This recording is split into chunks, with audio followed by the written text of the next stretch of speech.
serão as migrações o fiel da balança do futuro da demografia portuguesa. O cenário pessimista é um cenário impossível.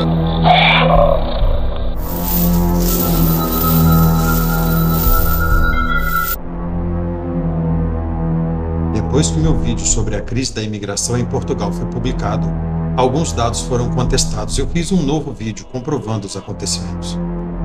Mas foi aí que um problema muito mais grave foi revelado. De forma obscura e velada, há um problema sombrio e silencioso que corrói as entranhas do país e que pode acabar por destruí-lo. É o que você vai ver nesse vídeo, mas primeiro, você precisa entender a gravidade da situação atual de Portugal.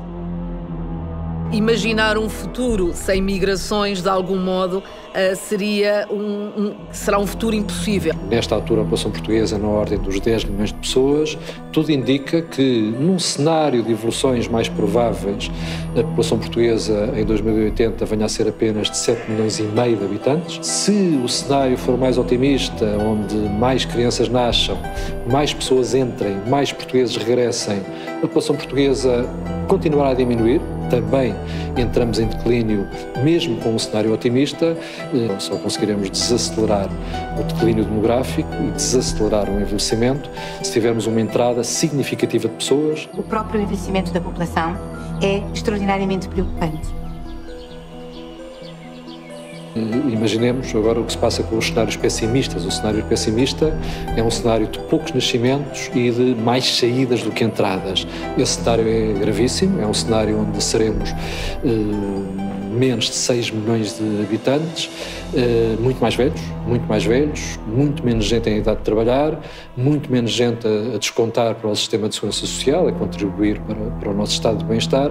O cenário pessimista é um cenário impossível, é um cenário que temos de evitar a todo custo que se passa. Portugal é hoje o terceiro país mais envelhecido da Europa e o quinto mais envelhecido do mundo.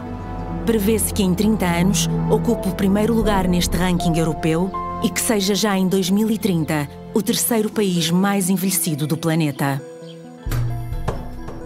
Viver no mundo global que há 6 séculos começámos a inventar é saber que serão as migrações o fiel da balança do futuro da demografia portuguesa.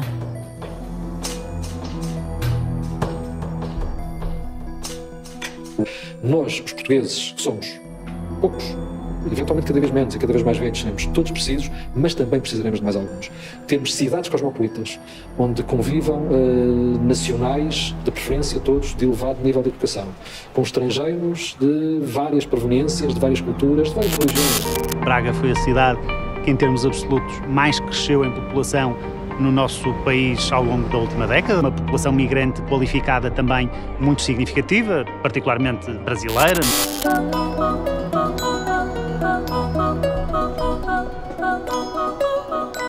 Mas para isso, primeiro, Portugal precisa se livrar de um câncer, o câncer do preconceito.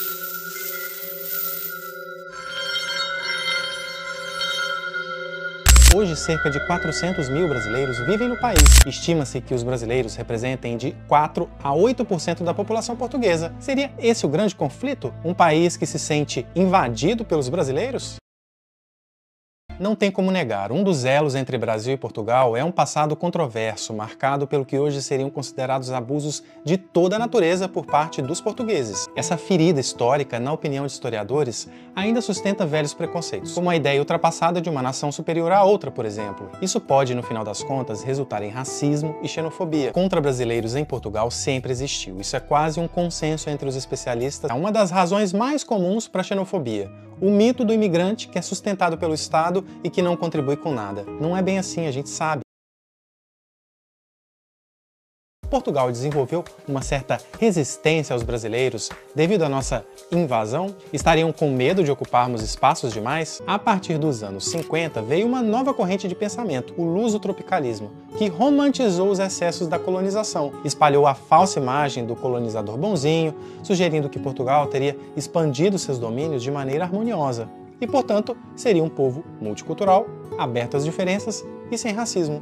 O que afinal leva a que até hoje em dia há uma ideia de que quase não haveria um problema de racismo em Portugal, precisamente porque não houve tanto racismo pelo passado. Pelo contrário, Portugal teria se expandido pelo mundo através de relações harmoniosas com os povos ditos indígenas. Obviamente, esta narrativa é pura propaganda do regime salazarista e não corresponde à realidade. De acordo com um estudo do European Social Survey, mais de 60% dos portugueses manifestam crenças racistas. Na faixa etária acima de 75 anos, 94,3% dos entrevistados disseram que existem culturas mais civilizadas que outras.